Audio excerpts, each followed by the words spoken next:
Hello, everyone, and thank you for joining me. My name is Abigail Barbanel, and I've been a psychotherapist for 26 years. This is the ninth episode in my series, Taking the Mystery Out of Therapy, and today's topic will be trauma, psychological trauma. I would like to cover the point about what is trauma. I would like to explain what trauma is. I would like to discuss the causes of trauma. Also, something about degrees of trauma. I'd like to mention something about the difference between trauma and personality disorders. Personality disorders were the topic of my previous episode. I'd like to mention something about what it's like to live with trauma, and also what it's like to live or work with somebody who has trauma. I'd like to speak a little bit about what it's like for people with trauma as parents, what they're like. Also mention a big myth about trauma and say something about the recovery process. I would like to say that there is a lot written about trauma, but when I say that, there's a lot written about trauma in terms of describing it and explaining it. And a lot of it is very, very good. Whether you look at professional literature or you look at the self-help literature, there's a lot there. But one of the topics that is not discussed a lot is the issue of recovery, and I'll get to that in this particular episode. So, what is trauma? Well, first of all, you probably heard the term, the DSM-5 or DSM term, post-traumatic stress disorder. As I mentioned to you before in my previous episode, the DSM is about disorders. It's a diagnostic manual for what is considered to be mental disorders or psychological disorders. And trauma is one of the things that is listed in it. Unfortunately, though, one of the things to know about trauma is that it's definitely not a disorder. Trauma is a completely natural and normal neurological, physiological reaction to the experience of threat, prolonged threat or sudden threat, and it's not a disorder. If you live in a cave and there's always a bear right next to you, right at the entrance of the cave every single day, it makes no sense at all to relax because you have to be ready to survive every day, every moment. So trauma is not a disorder. I do not use the term post-traumatic stress disorder unless I absolutely have to in reports. In my own writings, I will always use post-traumatic stress.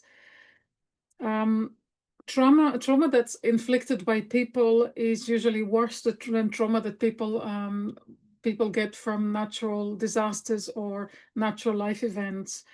Uh, people we need to trust one another, and when people inflict trauma on other people, it really breaks down our trust in other people. So that's one of the manifestations of trauma, of human inflicted trauma, is that people lose trust in other humans. Especially It's especially bad if people who are traumatized also encounter an attitude of minimizing or belittling of their experience. It feels like an act of betrayal. In trauma, what really happens is that we're stuck in survival mode and we're unable to switch it off.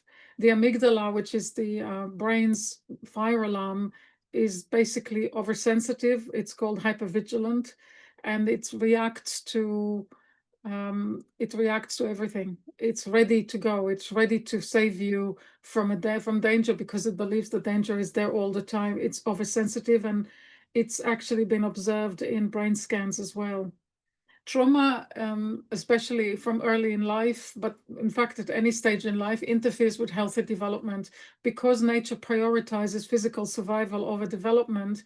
When our life is in danger or our brain believes that our life is in danger, everything about us will focus on survival and staying alive, and anything to do with development and fulfilling our potential will be moved aside a little bit. Trauma is absolutely exhausting to live with. Now, the causes of trauma are, you can say that there are many, many causes to trauma because everybody has a different story. But if you really look underneath everything, if you really look underneath the experience of people who've lived with trauma, and by the way, I used to have trauma. I grew up in a very abusive family and sustained massive developmental trauma as a result of that.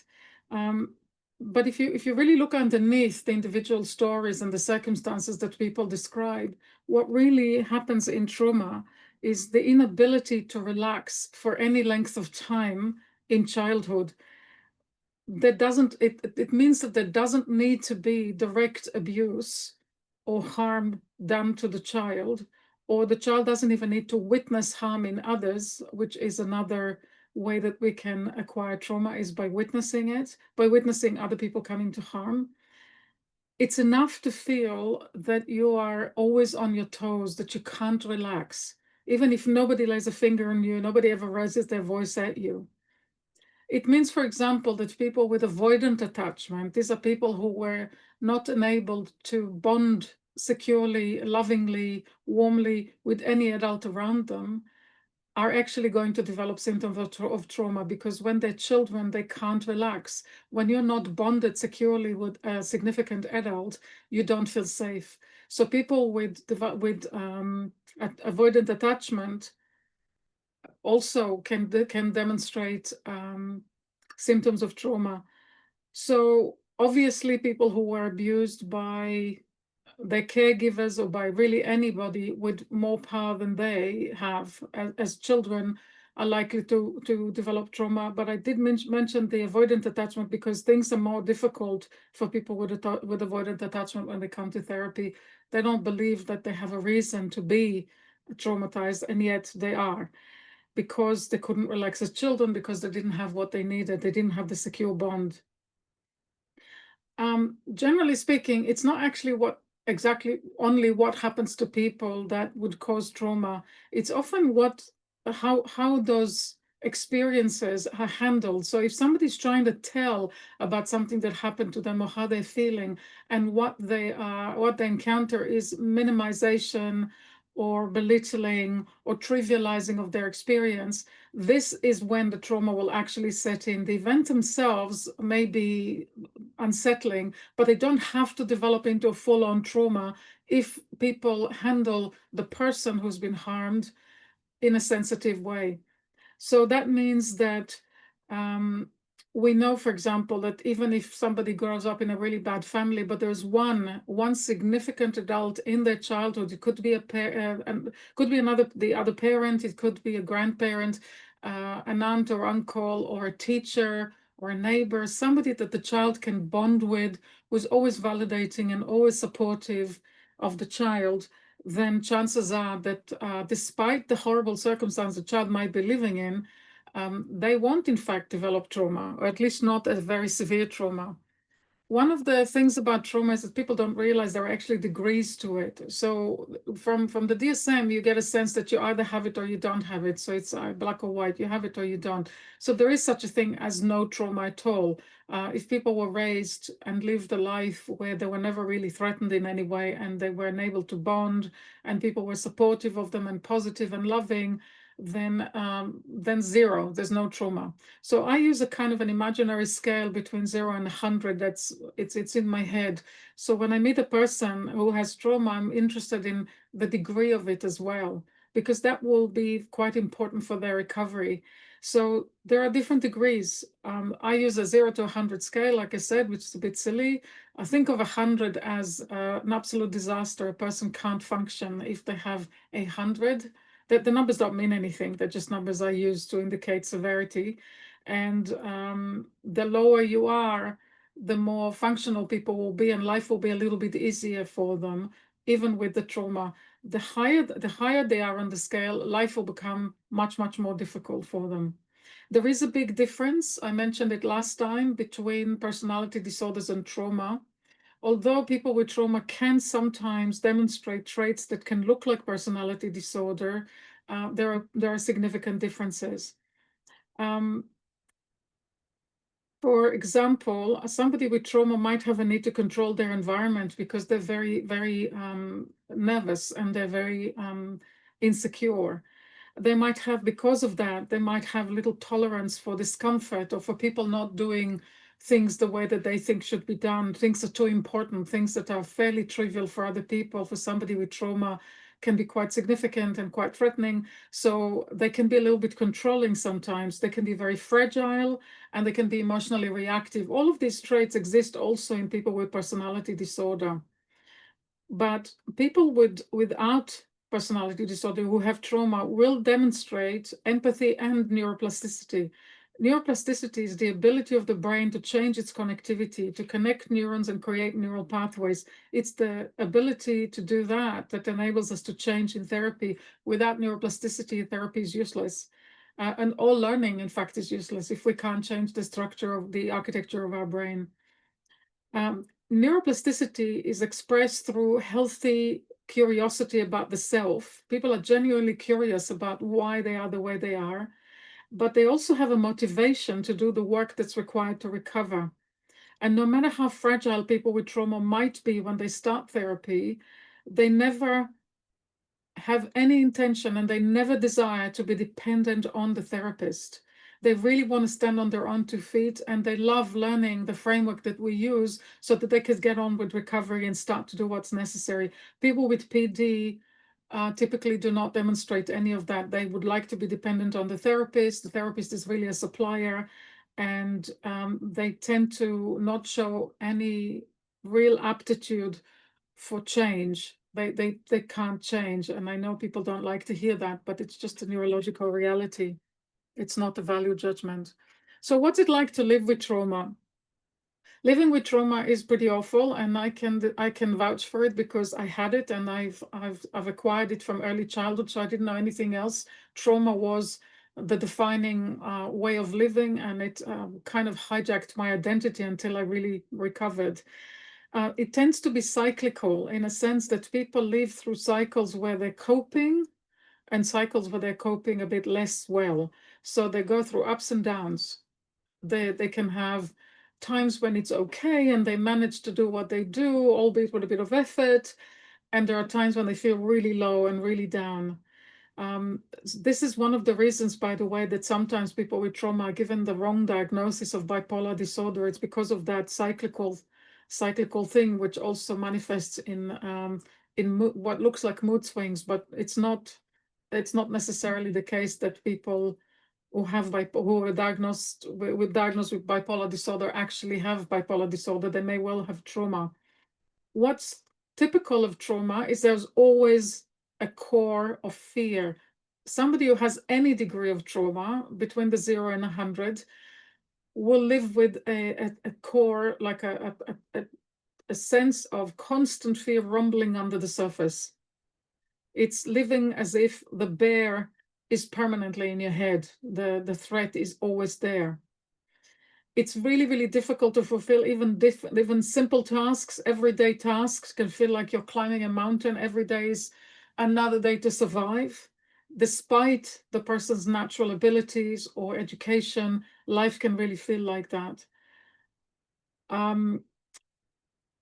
It feels like when you have trauma, like you're just surviving. It doesn't matter what the actual circumstances are that you live in, but you just feel like you're surviving from moment to moment to moment. It's also hard to trust other people, and it's hard to trust yourself.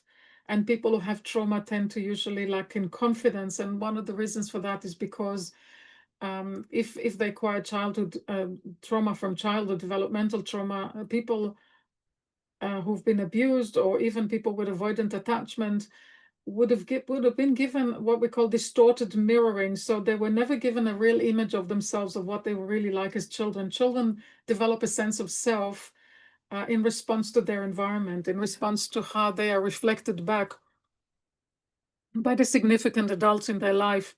And people with avoidant trauma in some ways have almost a more terrifying experience. A child who's been abused by their caregivers, which is called disorganized attachment, would have been given distorted mirroring. So, for example, the child would have been given the impression that they're bad or stupid or ugly or unlovable, things like that.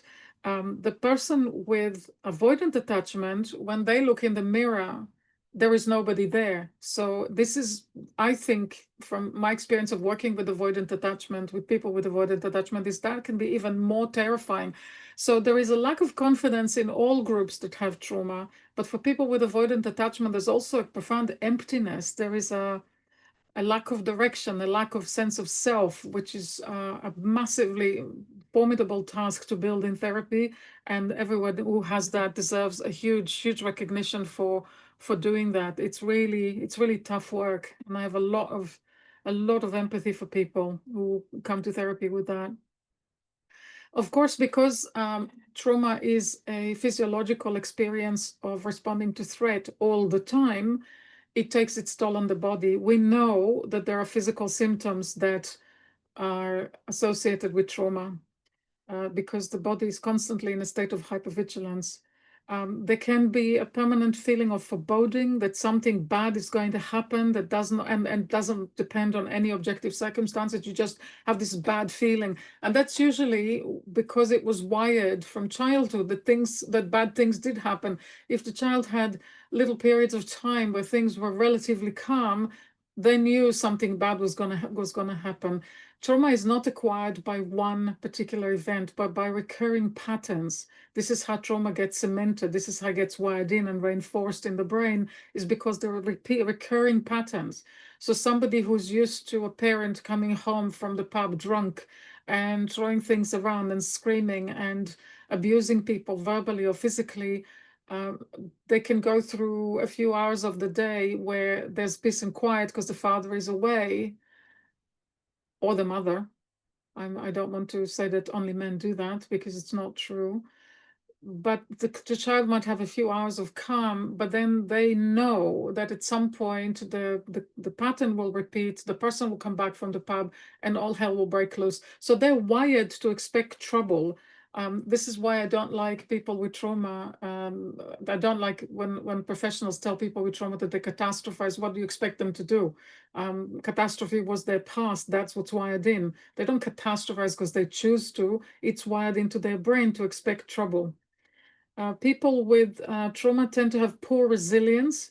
So what that means is that every setback, everything that's going wrong, I don't know, the plumbing going funny, or the fridge breaks down, or something relatively minor, to somebody with trauma doesn't feel minor. It feels like the end of the world. It feels like you're spiraling downward into the vortex, the trauma vortex, that horrible sinking feeling in your stomach, and the feeling of doom. And I remember that distinctly, feeling like that in my past. People with trauma, they tend to see the half empty part of the glass, but that's not so half empty because I haven't drunk enough. But the half empty part of the glass, not the half full, not because they're stupid or they choose to, but because that's what's wired into their head. What's wired into their head is that the world is dangerous and that it's not going to be good for them because that's how it was. The trauma can lead to a sense of disillusionment in life, and a bleak feeling that there's no point in anything, that no matter what the person does, things are never going to work out for them. And that's because that was wired in childhood, because in childhood we're powerless, and whatever we did never worked because other people controlled the environment, and other people regulated, or rather dysregulated, the environment and created the drama that caused the trauma in the first place. Um, the Depending on the causes of trauma, many traumatized people tend to feel bad about themselves. They tend to think that what's happened to them is their fault.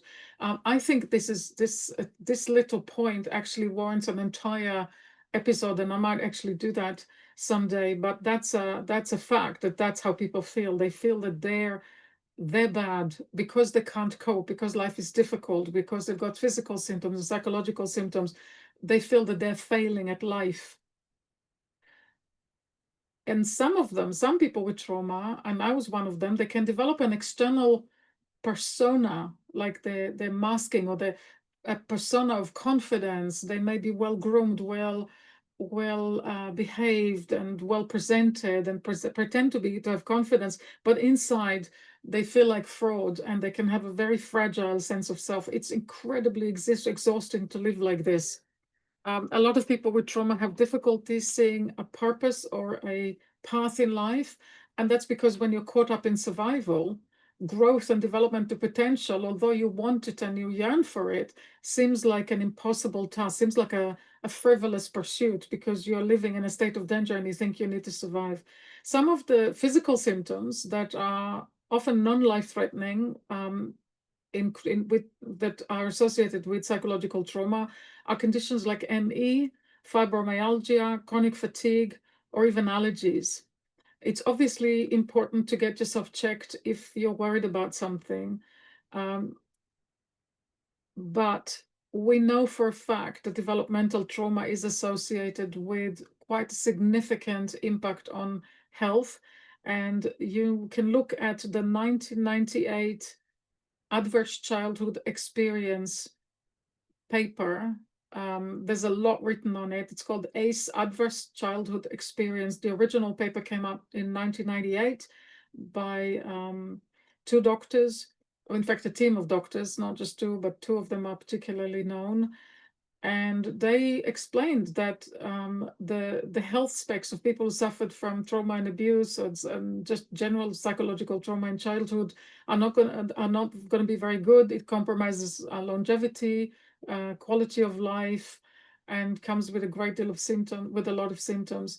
There is statistics online that says, well, if you have this many ACEs, there's a little test of 10 points that you can pick up online that's called the ACE questionnaire, and they can tell you a lot of sites which explain the paper, which explain the theory that comes from the paper, is that if you have certain number of ACEs, it predicts certain health outcomes. It doesn't mean it's actually going to happen, but there is a likelihood. It's all about statistics, really. It doesn't mean it has to happen to you, and it's possible to recover, so you can actually change your physical health as well.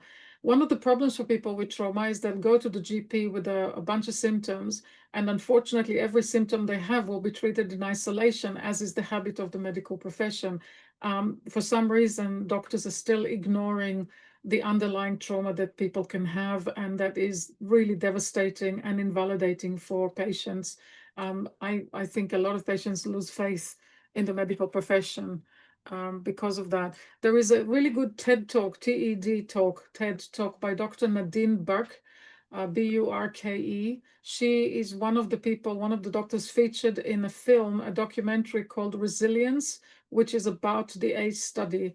It's from a few years back, and if you can get a copy of it, I highly recommend. But Nadine Burke, Dr. Nadine Burke, um, speaks about very sensible points in her TED talk in 16 minutes. She does a great job.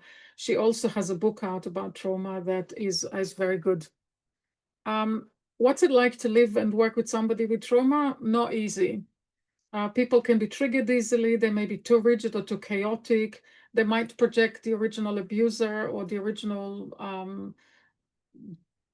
kind of difficulties they had with the people who caused them the trauma onto the people that they live with now or work with now, a partner or a colleague or even a child, and might see them as the enemy. And when the person is caught up in a trauma cycle and they can't see that this is shut down. Remember, when the limbic brain is triggered, this is shut down. So people with trauma can have a lot of those experiences, and it'll be hard for them to see things clearly. So not easy at all. And trauma can cause quite serious difficulties in relationships. I work with a lot of couples where one has trauma or both have trauma, and it's quite a formidable challenge. But with a good brain, there's nothing we can't achieve.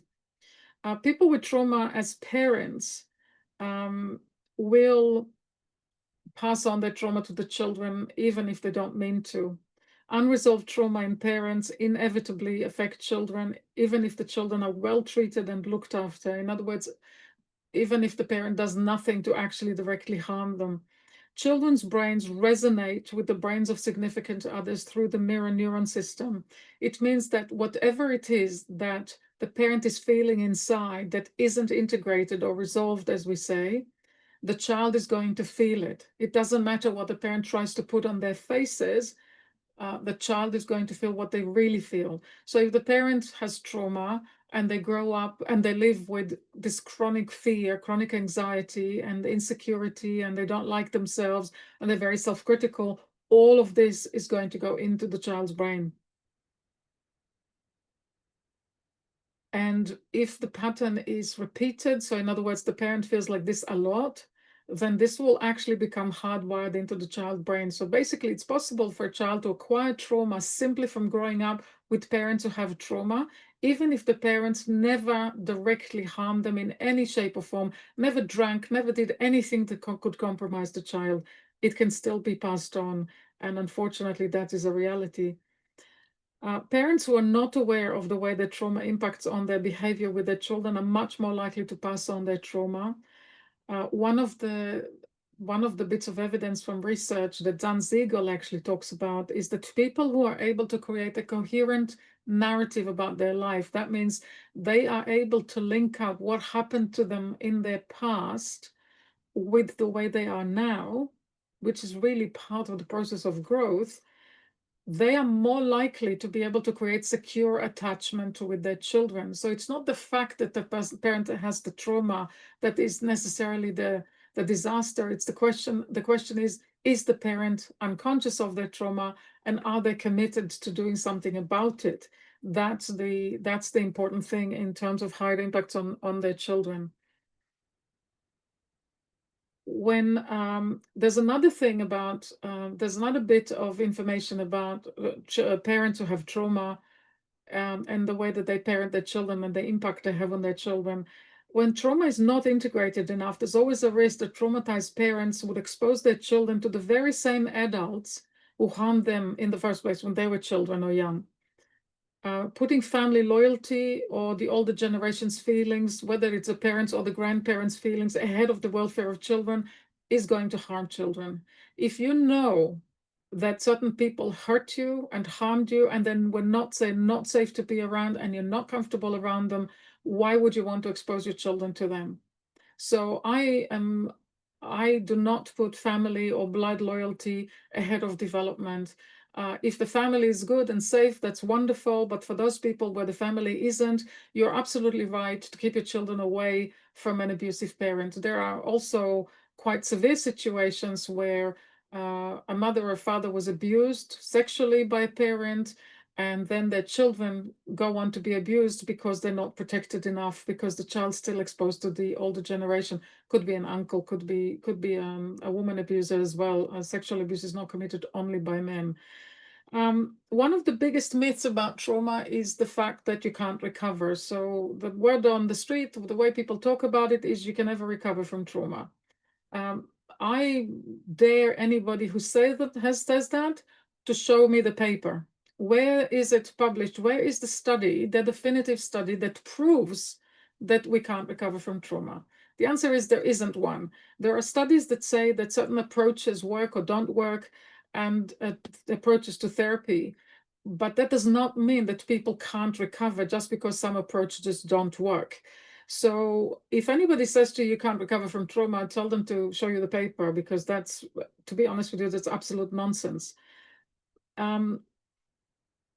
So recovery is very much possible. And in order to recover, we need a healthy and clean brain. That means no alcohol, no drugs, no nonsense. Your brain really has to be fully available. Your prefrontal cortex has to be really ready to get trained and do the work of integrating itself with your limbic system. So brain has to be clean. The first step in therapy for trauma is vertical integration. And if you remember, I've spoken about it in one of my earlier podcasts where I talked about how we validate our emotions. We train the prefrontal cortex to validate our emotions so that we begin to create links, connectivity between the prefrontal cortex and the limbic system. And when people begin to integrate vertically, they already begin to feel better, because they have better regulation of emotions and behavior. They suddenly feel that they are more present. They can think before they act.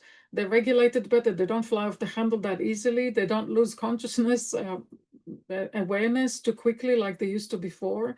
They have an increase in self-awareness. They even people with severe trauma begin to feel less anxiety, and they recover a lot quicker from triggers, whether the triggers come from outside or whether they're internal. But the familiar triggers that they usually go through, those lower points of the cycle, they recover from them a lot quicker. And the vertical integration creates the infrastructure in the brain that we need in order to actually heal the trauma. This isn't recovery yet. That just begins the process. That just creates the process. So at the start of therapy, there is a great deal of effort, a great deal of focus on vertical integration. And that's what my clients and I focus on in order to enable them to get to the point where they begin to actually heal their trauma and their whatever else has hurt them in the past. As vertical integration improves, we begin to experience something called horizontal integration. This is the process where unintegrated material from the past begins to wire itself from the right side of the brain to the left side of the brain. We may become aware of new memories that we never thought about before, and suddenly they pop in, things that we didn't know we remembered. Or people can revisit existing memories that they know about, or stories or narratives that they have that they've always repeated, but they might see them with a new light. They might develop a more complex understanding of what was actually going on and what things meant to them. Things become clearer and more grounded, as opposed to the kind of stories we tell ourselves because that's what we needed to do in order to cope. No one can tell another person what meaning they should find in their own suffering or in their own experience. I really get annoyed with those people who say, oh, well, you chose the parents who abused you so that you can go through life and discover the things you discover. That's absolute nonsense, and it's a cruel thing to do. You never do that. Besides, we can never be sure about that anyway. The only person who discovers meaning, who can make meaning in their suffering and can say, oh, well, now that I'm recovered and I understand what happened to me, I can have so much more empathy to other people. That is something that is for the person to discover, not for somebody else to tell, no matter what they think. I really get angry about that, because I think that is very, very hurtful to say that to a person. It's very invalidating. Our brain typically protects us from becoming overwhelmed. If a child experiences an environment that's less than nurturing or that's harmful, their defenses are going to be there. If the brain is right and they're healthy, then they will have defenses, and defenses are many. And one of the defenses can be a kind of a shutdown. The person avoids their emotions. They don't want to feel things because it's too much. Just like we can integrate the brain using the mind, as in, if I validate my emotions, I can create connectivity. The brain can also be damaged by overwhelming emotion and by content in the mind that is harmful. So our defenses protect us from basically physical harm to the brain for as long as necessary, until the conditions are right for us to recover or to grow and integrate. So if a person has defenses, they need them. It's not something they're doing because they're just difficult. If they have defenses, they've got something to defend. And as a therapist, I thank the universe that people have defenses, because it would be incredibly dangerous otherwise, especially for people with trauma. So the horizontal integration only begins when there's enough vertical integration to provide sufficiently robust infrastructure in the brain, so that integration from right to left is not devastating. So people don't end up, after a session with a bit more horizontal integration work, they don't end up feeling like they're completely flawed and they can't function. It's quite remarkable. It's also a very, very efficient way to work, because we go with the brain and not against it. Therapists have no right, absolutely no right, to barge into a client's right hemisphere and ask them to tell them about bad things that happened to them, and in the therapist's own timetable, because the therapist thinks it's the right thing to do, or the right time to do it. It's very dangerous and very, very traumatizing, can be re-traumatizing. So we work with the brain in recovery and not against it. One last point I want to mention before I finish, otherwise these podcasts are going to be too long. one point I want to mention is that there are a lot of challenges to recovery, and I do mention them in the chapter on recovery in my own little book on trauma, which is called Trauma and Its Impact, What You Need to Know. One of the biggest challenges and most common challenges to recovery is doubt. If somebody grew up in a traumatizing environment, or people were not very well developed, or were traumatized themselves and abused the child, or couldn't bond with them, and it was messy, the child has never seen a model of health and of robustness. So there is nothing in them to tell them what that might look like. We are a product of what's wired into our brain. So if all we've seen is trauma, that's all we know. We don't know what it will look like to be a healthy person. So we walk into the unknown with trauma, with early childhood trauma. We walk into the unknown. Somebody who had a very good childhood but acquired trauma later in life always has something to go back to. They remember what it was like to be healthy and to be well and robust, and they are also likely to have good connections with their family because they weren't traumatized in childhood.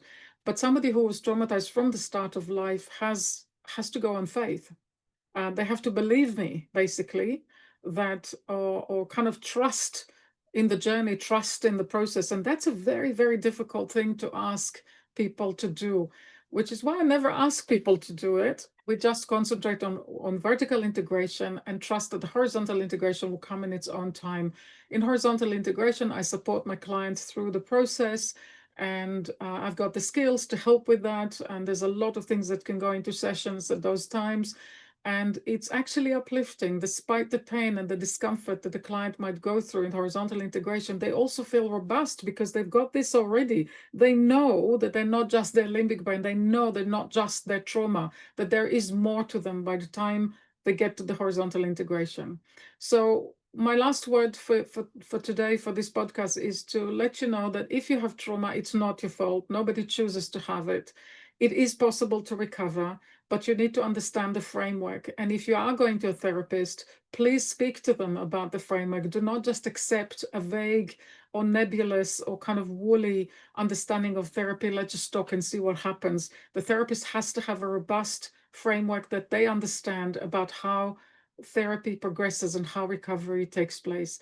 I hope this has been helpful.